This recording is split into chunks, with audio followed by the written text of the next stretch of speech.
मैं कहना चाहता हूं कि ये जो पाकिस्तान ने ये हम वायदा दे सकते हैं, इतने आक्रोश में है कि अगर महाभारत पाकिस्तान को चाहिए, अरे तो वो होके रहेगी, होके रहेगी। और मैं बता दूं इस मुल्क को, आपको शौक है, इजहार कर रहा है, कोई डिनाइल नहीं है। हाँ हमने किया, ये कह रहे हैं ये लोग, इसका तो जवाब देना ही होगा। पाकिस्तान तो अहिंसा और पंचशील की बातें कर रहा है ना। हाँ जीत की गारंटी दूंगा। आप अभी जाने को बोलेंगी, मैं नहीं जा सकता। तीसरा दर्जा है मेजर फायर असॉल्ट। आपकी बोफोर्स तोपें 155, 130 मिलीमीटर, आपके grad multi barrel rocket launcher, स्मर्च launcher, ये तबाही का मंजर मचा सकते हैं 40 से 120 किलोमीटर अंडर पाकिस्तान के। ऐसी भारी कीमत देनी पड़ेगी कि लाशें बिछ जाएंगी। ये बता के कि किस तरह और कब और कैसे आपके ऊपर वार होगा।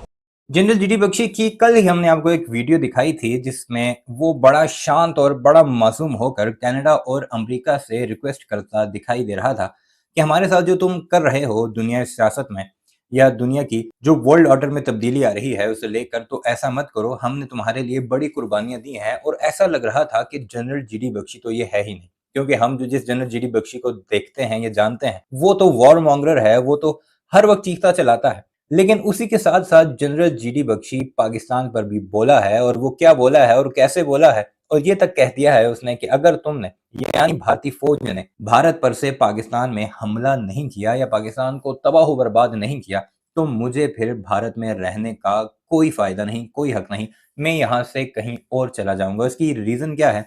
कश्मीर में इलेक्शन खत्म होने के बाद भी हालात नहीं सुधरे, नई सरकार आ चुकी है उमर अब्दुल्ला की, लेकिन इस वक्त भी हालात इतने बुरे हो चुके हैं कि वहां पर जो नॉन कश्मीरी हैं उन्हें चुन चुन कर मारा जा रहा है। भारतीय फौज पर भी हमलों की तादाद दुगनी हो चुकी है, और पहली बार ऐसा हुआ है कि कश्मीर से हटकर जम्मू की घाटी में जहां पर मुसलमानों की तादाद कम है वहां पर भी अब बाकायदा हमले होना शुरू हो चुके हैं, जो कि एक मेजर सेटबैक करार दिया जा रहा है भारतीय अफवाज के इंटेलिजेंस सिस्टम पर। खैर, जनरल जीडी बख्शी उसी मामले को लेकर सारा इल्जाम पाकिस्तान पर धर रहा है। हालांकि भारत ने मोस्ट एडवांस सिस्टम अपने बॉर्डर पर, जिसे लाइन ऑफ कंट्रोल कहते हैं, उस पर इंस्टॉल किया हुआ है, और ये दावे करते हैं कि हमने रशिया से ऐसा डिफेंस सिस्टम लिया है, ऐसा मैकेनिज्म लिया है जो कि हीट को भी डिटेक्ट करता है और आवाज को भी डिटेक्ट करके फौरी तौर पर मुतल्ला करता है कि कोई चीज इस फेंस को क्रॉस करने की कोशिश कर रही है। लेकिन फिर भी आए रोज ये दावा करते हैं कि इन्फिल्ट्रेशन हो रही है, और इस सारे मामले पर भारतीयों की नाकामी या उनकी अफवाज की नाकामी के बजाय सारा मलबा पाकिस्तान पर फोड़ने की कोशिश की जाती है कि पाकिस्तान ये सब कुछ कर रहा है। बहरहाल जनरल जीडी बख्शी सारे मामले पर क्या कुछ फरमा रहे हैं, जरा इस वीडियो में मुलाहिजा कीजिए और कंपैरिजन कीजिएगा कि कल की वीडियो में जिस तरह शांत तरीके से और मिन्नतें तरले की जा रही थी अमेरिका और कनाडा की, अब पाकिस्तान के मामले में कैसे वॉर मॉन्गरिंग हो रही है। और उसकी वजह एक है कि general GD Bakshi war analyst है, और जब जब कोई जंग का माहौल होता है तो इससे बुलाया जाता है। वैसे तो इसे जहमत ही नहीं दी जाती कि वो टीवी पर आकर तबसरा करे, ये घर में पड़ा पड़ा सड़ता रहता है। आइए आपको दिखाते हैं जनरल जीडी बख्शी अब कैसे भारत छोड़ने वाले हैं। पाकिस्तान तो अहिंसा और पंचशील की बातें कर रहा है ना। हाँ जीत की गारंटी दूंगा। आप अभी जाने को बोलेंगी, मैं नहीं जा सकता। तीसरा दर्जा है मेजर फायर असॉल्ट। आपकी बोफोर्स तोपें 155, 130 मिलीमीटर, आपके grad multi barrel rocket launcher, स्मर्च launcher, ये तबाही का मंजर मचा सकते हैं 40 से 120 किलोमीटर अंडर पाकिस्तान के। देखिए साहब, मैं सबसे पहले तो कहना चाहता हूं कि 71 की लड़ाई के बाद मैंने पहली बार ये इस किस्म का जो है आक्रोश का माहौल इस देश में देखा है। आज हमारी जनता का जो है सब्र का बांध बिल्कुल टूट चुका है। कोई सब्र की हद होती है, कोई इम्तिहान की भी आपकी हद होती है कि कहां तक हमारा पेशेंस टेस्ट किया जाएगा।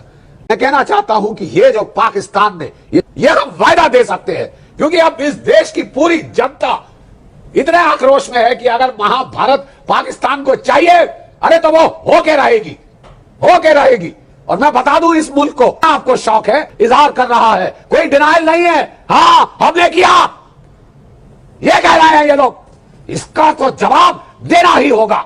ये थूका हम आज देश यही तो इस मामले की मेरे जो हाथ के ट्रेन किए हुए हैं, वो मुझे बड़ी खुशी है आज कि वो ऊंचे ऊंचे दर्जों पे ओहदों पे हैं। आज बड़ा भारी जिम्मेवारी का भार उनके कंधों पे है।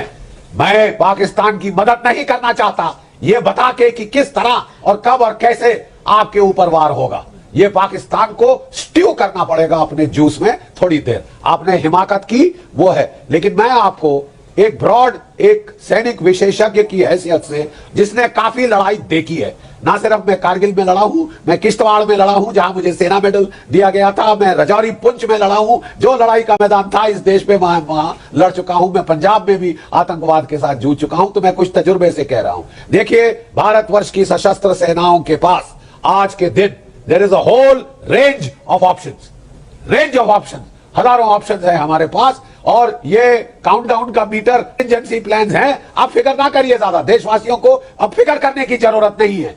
अब ये मामला प्रधानमंत्री जी ने सेना के हाथों में सौंप दिया है, ठीक वैसे जैसे 1965 में बह चुका है गंगा में, यमुना जी में और ब्रह्मपुत्र में। तो मैं बताना चाहता हूं कि जो हमारी रेंज ऑफ ऑप्शंस है, सबसे लोएस्ट है, तीसरा दर्जा है मेजर फायर असॉल्ट। आपकी बोफोर्तों पे 155, 130 मिलीमीटर आपके grad multi barrel rocket launcher, smart launcher, ये तबाही का मंजर मचा सकते हैं 40 से 120 किलोमीटर अंडर पाकिस्तान के। उबाल सकता है वो पूरी जमीन। ऐसी भारी कीमत देनी पड़ेगी कि लाशें बिछ जाएंगी। सन 2003 में ठीक ऐसा ही किया गया सारी था। बातें करते आर्टिलरी वॉर हुई हैं थी, और जब एंकर्स आपसे वन ऑन वन कर रही होती है, मेजर जनरल बख्शी सुनिए, जब जैसे ही इस बात का जिक्र होता है कि पाकिस्तान को किसी भी कीमत पर अब जवाब देना होगा, तो आरोप ये लगते हैं कि मीडिया वॉर मॉन्गरिंग कर रहा है। मीडिया में एंकर्स बैठकर पाकिस्तान तो अहिंसा और पंचशील की बातें कर रहा है ना। हाँ, ये 40 मारे हमारे, वो किस खाते में आते हैं? आपको केवल भारत का ही प्रॉब्लम दिखती है। आप जाइए ना पाकिस्तान, आप जानती हैं कुछ चीज, मैं बता दूं आपको आज आंकड़े। पिछले 30 साल से पाकिस्तान ये छाया युद्ध, ये अप्रत्यक्ष युद्ध हमारे खिलाफ छेड़े रखा है। और कितनी लाशें चाहिए? हमारे टाइम में जो आपके होते थे आईडी एक्सपर्ट, वो टॉप प्रायोरिटी टारगेट होते थे, ढूंढ ढूंढ कर उनको हम मार डालते थे, पहले इसके पहले कि वो स्ट्राइक कर पाए, इसके पहले कि वो नुकसान। सुरक्षा तो आप छोड़ दीजिए बच्चे, मैं कह रहा हूं ये देश के साथ हरामजादगी करने वाले ये जेल की सलाखों के पीछे क्यों नहीं है? एनआईए ने कितना ऑन द टेलीविजन सुनाया गया था, कितना एविडेंस जमा किया है कि ये क्या तस्करी कर रहे हैं, क्या हवाला से पैसा लेके सारे जो है गदर जम्मू कश्मीर में ये उसको झोंक रहे हैं, आग दे रहे हैं। ये जेल की सलाखों के पीछे क्यों नहीं है? क्यों छोटा सा नाटक होता है और फिर बंद हो जाता है कि जब तक पब्लिक भूल ना जाए? इनको जेल की सलाखों के पीछे डालिए। ये सारा जो लॉजिस्टिक नेटवर्क, जो इंसाइटरी नेटवर्क है, ये उसको चला रहे हैं। आज दर्जा आता है ये सॉफ्ट सेपरेटिस्ट का, और उसके चलते साहब देखिए, लेकिन यहां पे बोले साहब ये तो बेचारे बच्चे हैं, 20,000 आतंक ये जो पत्थरबाज थे जो डाले गए जेल में। वीडियो आपने मुलाहिजा की, कमेंट सेक्शन में इस बारे में अपनी राय का खासकर जीडी बख्शी के बारे में जरूर कीजिएगा, और हमारे इस चैनल को अगर आपने अभी तक सब्सक्राइब नहीं किया तो इसे भी जरूर सब्सक्राइब कीजिएगा।